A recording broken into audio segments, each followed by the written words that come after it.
You know the feeling. You're scrolling through fishing products online, or you're standing in the tackle aisle at 3 in the afternoon with a cart in your hand, and you see something that just makes sense. It looks exactly like the kind of thing a serious angler would have. The packaging shows a guy holding up a big fish. There's a product description that lists 6 or 7 features. The price is low enough that you don't feel like you're being reckless. So you buy it, and it sits in a drawer, or it goes in the tackle bag, and it stays there. And you never use it, and the next time you see it, you feel that little twinge of guilt before you bury it under something else. That is what this video is about. Not expensive gear that disappointed you, not knockoff brands that fell apart on the first trip. I'm talking about products that looked genuinely useful, products that solved what seemed like a real problem, products that you maybe even recommended to somebody else before you realized you had only used them once. These are the products that convince anglers to spend money, not because fishing demands them, but because the packaging demanded it. Hit subscribe before we get into it, because this channel is about saving you money, giving you honest answers, and cutting through the marketing noise that follows anglers everywhere they shop. I'm Jerry Davis, and I've spent enough time around tackle shops, boat ramps, and fishing communities to recognize a pattern. A lot of fishing products do not fail because they are poorly made. They fail because they solve problems that most anglers do not actually have, or they solve real problems in ways that are more complicated than the problem itself. That is a different kind of failure, and it costs anglers money just the same. By the end of this video, you will recognize 9 of these products, understand exactly why they seem appealing, and know whether any of them might actually have a place in your specific fishing setup. Because I want to be fair, some of these products have real users. They are just not as universal as the marketing suggests. Let's get into it. The first one is the castable fish finder. If you have spent any time on fishing YouTube in the last several years, you have seen these. Small, round sonar units that you cast out on a dedicated line, and they send depth, bottom contour, and fish location data back to an app on your phone. On paper, that is genuinely useful information for an angler fishing from a kayak, a bank, or a small boat without a built-in sonar unit. The idea is solid. The execution is where most anglers lose interest. Here is what the reviews and long-term owner reports consistently tell you. These units work, but they come with real friction. You need a dedicated rod and line to cast them, which means you are committing one hand and one rod to gathering information instead of fishing. The app has to be open, your phone has to stay in hand or nearby, and the reading you get is from a moving unit, which makes it less reliable than a fixed transducer reading the same water column over time. Battery life is another common complaint, particularly in cold weather. And for anglers fishing moving water, the drift makes it difficult to get a clear picture of what is below. None of that means the product is worthless. Shore anglers targeting structure in still water, or kayak fishermen who are already limited on space and do not want to mount a full unit, can find real value here. But for the average angler who picks this up thinking it will reveal every fish in the lake, it usually gets used twice and then disappears into a dry bag. If you fish from a bank consistently, this might earn its place. If you fish from a boat that could accommodate a permanent transducer mount, spend the money there instead. The second product is the fishing multi-tool, not a standard pair of pliers. I mean the oversized, feature-loaded 15-in-1 tool that has pliers, a line cutter, a hook remover, a ruler along the handle, a fish scaler, a gut hook, and 4 other things you will never use. These are popular gifts, and they get purchased a lot by anglers who want to feel prepared. The problem is that versatility in a fishing tool often works against it. Pliers that also have to accommodate a ruler are usually wider and bulkier than a slim pair of fishing pliers that just does the job of gripping and crimping. The line cutter on a multi-tool is almost never as clean as a small pair of scissors or a dedicated braid cutter. The fish scaler is fine until you realize you clean your fish at home, not on the water. And the tool usually weighs more than a single-purpose pair of pliers because of all the added components. The anglers who use multi-tools most consistently are people who fish from a single small bag and have no room for individual tools. That is a valid use case. But if you have a tackle bag with a few pockets, a good pair of needle nose pliers, and a small pair of braid scissors will outperform a multi-tool in every task they each do. Think about how often you actually need a fish scaler while you are still holding a rod. Number 3 is the automatic hook tying tool. These small devices are supposed to take the frustration out of knot tying, especially for anglers with poor eyesight or stiff fingers who struggle threading small hooks. And you know what? That is a legitimate problem. But most of these tools work with a limited range of line sizes and hook sizes. Go too light or too heavy, and the knot either slips or does not seat properly.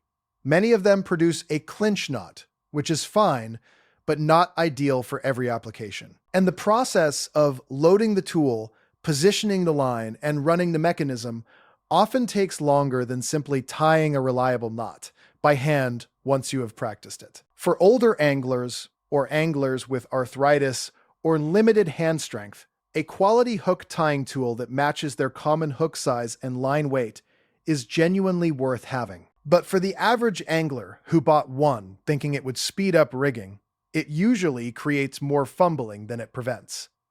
Learn the improved clinch, the Palomar, and the Uniknot. Those 3 cover nearly every freshwater situation you will face.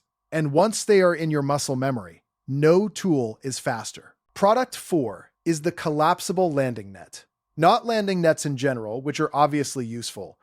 I am talking specifically about the collapsible or telescoping versions that fold down small and are supposed to make transport easy. These look extremely convenient when you are shopping. You can collapse them into a compact shape, clip them to a bag or belt loop, and feel like you are fishing efficiently. The reality on the water is messier. Collapsible nets have hinges and locking mechanisms that can fail at the worst possible moment. The netting material on budget versions tends to catch hook points aggressively, which means you are also detangling hooks from the net every time you land a fish. And the opening on most compact models is smaller than a standard net frame, which makes it harder to land larger fish cleanly. Anglers report that after a few trips, the folding mechanism either sticks or becomes loose enough that the net opens when it should not. If you are walking to a small pond and do not want to carry a full net, this product makes sense for fish in the 12 to 15 inch range. If you are targeting bass over 4 pounds, walleye, pike, or anything with shoulders, a fixed frame net with a rubber mesh is a better investment. It does not collapse, but it also does not fail you when a good fish finally comes alongside the boat. The 5th product on this list is the fishing line, winder, and spooler station. These are countertop or clamp-on devices designed to hold your bulk line spool while you transfer line onto your reel. They eliminate line twist, they keep tension even, and they let you spool reels without needing a second person or a pencil through the spool. For tackle shops, for someone spooling a dozen reels at once, or for someone managing multiple rod setups regularly, this is a genuinely useful piece of equipment. But for the angler who spools 2 or 3 reels a season, it sits on a shelf. You can manage line twist on a spinning reel by filling the spool with the bail open and stopping periodically to let the line unspool on the floor. It takes a little longer and requires a bit of attention, but it does the job. A bait casting reel does not really need a spooler station at all. The product is not bad. It is just more useful to the occasional tackle dealer or serious multi-rod angler than it is to most people who buy it. Product 6 is the lip gripper and digital scale combo. Standalone lip grippers are useful tools. Standalone digital scales are useful tools. When you combine both into one unit, you end up with a gripper that is heavier than it needs to be and a scale that is less reliable than a dedicated model. The long-term owner feedback on most of these combo units points to the same problems. The gripper jaw loses tension over time, the digital scale drifts or needs recalibrating, and the whole unit is more awkward to operate one-handed when a fish is thrashing than either individual tool would be. If you fish tournaments, handle, catch, and release fish carefully, and need accurate weights, a dedicated boga grip style tool and a separate hanging scale are going to serve you better. If you fish casually and do not need an exact weight, a simple rubber jaw gripper is plenty. The combo unit is almost always a compromise that does not fully satisfy either need. Number 7 is the clip-on rod tip light. These small LED lights clip onto your rod tip for night fishing and are supposed to light up when a fish strikes by detecting the rod movement. The concept is real, and there are anglers who swear by similar bite alarm systems, especially for carp fishing or catfishing, where rods are set in holders and left unattended. But the clip-on lights that sell for a few dollars at bait shops and online have significant reliability problems. They trigger on wind, on boat wake, on your own movement near the rod. They fall off the rod tip during a cast if you are not careful. The sensitivity is usually not adjustable. And if you are already watching your rod tip at night, a simple glow stick tied to the line above the water surface gives you the same visual information with less complexity and zero battery requirement. The product is not solving a real problem for most of the anglers who buy it. It is just a novelty that feels like preparation. For serious multi-rod setups in still water, electronic bite alarms with a proper staking system are the tool that actually addresses this problem.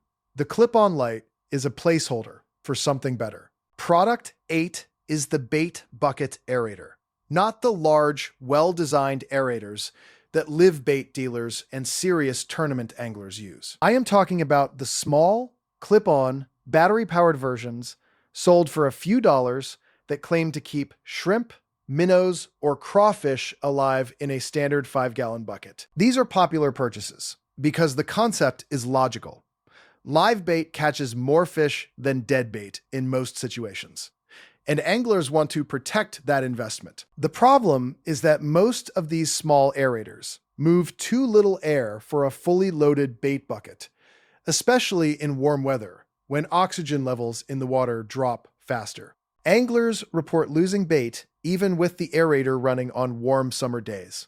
The battery consumption is also inconsistent. And the clip, or attachment point, on cheaper models is not reliable when the bucket is being carried or transported in a moving vehicle. A properly sized aerator, matched to the bucket volume, or a dedicated bait bucket with a built-in pump and insulated walls is going to give you a much better survival rate for live bait. If you are buying shrimp or minnows the morning of a trip and using them the same day, you may not need any aerator at all, depending on the temperature and your trip length. Know your conditions before you spend money on equipment to solve a problem you might not have. And that brings us to number 9, which is the Tackle Organization Cube, or Modular Tray System. These are the interlocking, color-coded, stackable tray systems that look absolutely perfect in product photos and in tackle room setups on social media. Everything is labeled.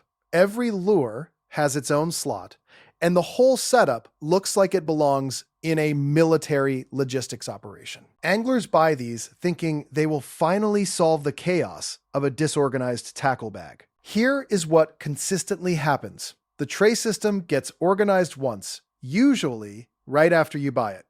Then you go fishing. You take out several lures, you come home tired, you set them on the counter, and you never quite get everything back into the right tray. Within a month, the system is half sorted and the rest is piled on top.